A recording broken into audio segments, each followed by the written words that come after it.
ごきげんよう、上川薫です。今回取り上げる話題は日韓関係についてです。つい先日行われた日韓の協議において、日韓の通貨協定スワップが結ばれました。ここ最近の岸田政権の動きは、完全にそれまでの政権が進めてきた外交戦略を全て台無しにするようなことを行っており、今回の動画では通貨協定スワップだけではなく、岸田政権の戦略のない外交が何をもたらすかについても少しお話をしていこうと思います。まずは、通貨協定スワップについて韓国側ではどのように報道されているのか記事をご紹介します。韓国ハンギョレの記事より、韓日通貨スワップ再開。100億ドル規模、期間3年。韓日両国政府は2015年から中断していた韓日通貨スワップ協定を8年ぶりに再開することで合意した。今回合意に達したスワップの規模は100億ドルで、一時700億ドルまで拡大していたのに比べれば7分の1にとどまる。しかし、輸出分野に続き、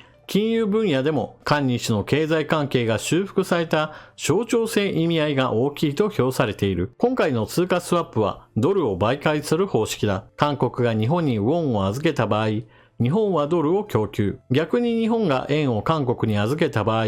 韓国も日本にドルを供給するものだ。企画財政部関係者は2015年の終了当時も韓日通貨スワップがドルスワップだった点を考慮し、今回もドル方式で締結した。今回は規模よりも中断された韓日通貨スワップを再開するという意味が大きいと説明した。韓日通貨スワップの再開は、日本がこのほど韓国を輸出審査のホワイト国に復帰させたのに続き、金融分野でも両国の経済協力を修復する象徴性があると評されている。企画財政部は、外国為替、金融市場全般にもプラスの影響を期待していると表明した。対外経済政策研究院の上級研究員は、通貨スワップは非常時に使う資金なので、韓国の金融セーフティーネットをさらに拡充し、外部から衝撃を受けた際にウォンの変動を防ぐのに寄与するとした上で、韓国の為替ファンダメンタルズが良好な状態なので、韓日通貨スワップでウォン価値が上昇し、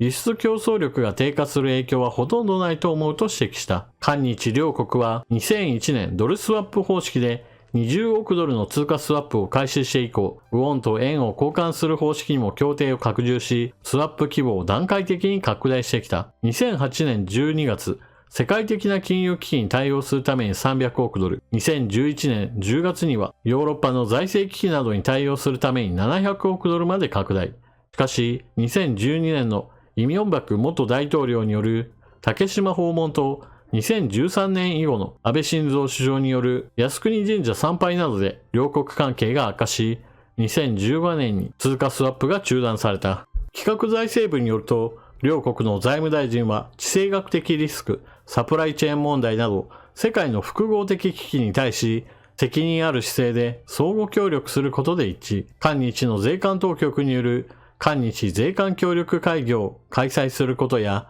来年は韓国で韓日財務対話を開催することで合意した。最後に日本側の財務大臣のコメントも拾っておきます。毎日新聞の記事によると、今回の日韓通貨協定スワップについて、鈴木財務大臣はこのように評価しています。いざという時の備えをすることは、円とウォンに対する信任にプラスに働く。鈴木大臣はいざという時のための備えとしては、日韓通貨協定スワップは意味があることだとしています。しかし私は全くそう思いません。まず第一に、米ドルが必要な時というのは、日本にとっては韓国との関係ではなくアメリカとの通貨協定スワップがあり、米ドルを調達することは非常に容易です。しかも、日本は外貨準備高が世界3位の非常に潤沢にお金を用意している国であり、韓国との間に通貨協定スワップを結ぶことそれ自体に何のメリットもありません。むしろ今回の一件は何のメリットもない日本に対して韓国側だけがメリットがあると言っても過言ではありません。韓国も外貨準備高は少しずつ増やしてきました。現在では世界9位の規模を誇っています。しかし韓国の外貨準備高には一つ欠点があって、それは現金の米ドルが非常に少ないという問題があります。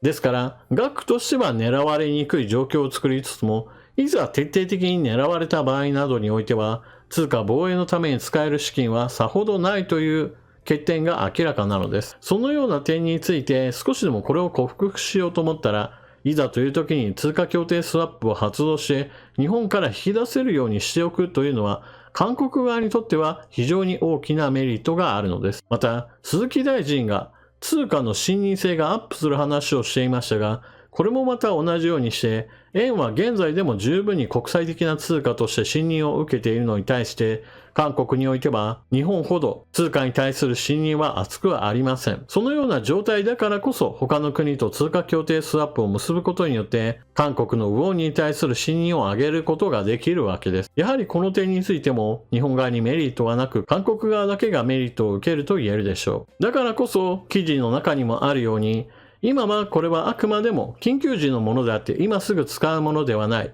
むしろ経済的な理由というよりも政治的な意味合いで結ばれた象徴的なものだというふうに表現されています。特に岸田政権がここ最近行っているのは明らかにこれまで安倍政権、菅政権の進めてきた外交戦略を完全に破壊するものだと言えます。ムン・ジェイン政権の時は特に韓国は反日政策を非常に精力的に取り組んでいましたから、安倍政権、菅政権の行ってきた戦略的な放置によって韓国側が態度を改めるのを待つというのは私は非常に重要な政策だったと思います。韓国において政権交代が行われ、ユン政権へと変わりました。ユン大統領は確かにムン・ジェイン大統領に比べるとはるかに反日姿勢は見えず、日韓関係を改善させたいと考えるのも無理はないかもしれません。しかしそれこそが一つの問題なのです。ユン大統領は確かに精力的に反日政策に取り組んでいるわけではありませんが、だからといって反日政策が全て終わっているかといえばそういったわけではありません。例えば韓国における日本に対する反日教育は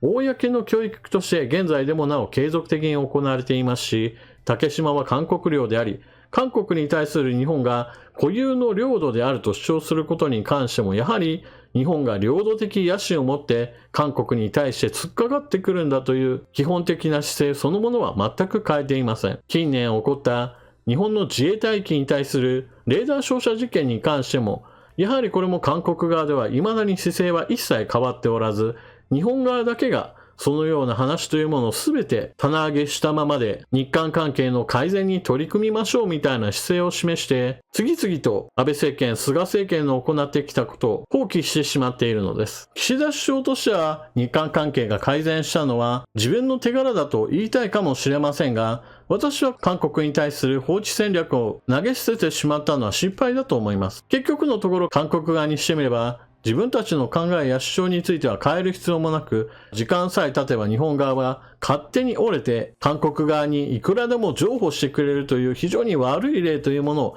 今まさに積み上げてしまっているからだと思います。現在のユン大統領の場合だと反日政策に今のところは積極的に取り組む様子はないものの、しかしこれが最後まで続くかどうかはわかりませんし、また現在のユン大統領の韓国国内における支持率は非常に低いものです。ですから次の大統領がユン大統領と真逆の政策を取ってくる可能性はむしろ高いと私は思います。つまりムン・ジェイン大統領と同じように反日政策に積極的に取り組むような思想を持った人物が次の大統領になる確率はむしろ高いと見た方が良いのです。先々のことを考えれば今の時点において韓国との関係を完全に韓国側にとってやりやすいような環境を整えてしまうというのは結局のところ痛い目を見るのは日本側だけのような気がします。岸田首相の行ってきた韓国に対する外交政策というのは日本に対しては韓国が何をやっても何を言ったとしても結局のところは韓国にとって日本は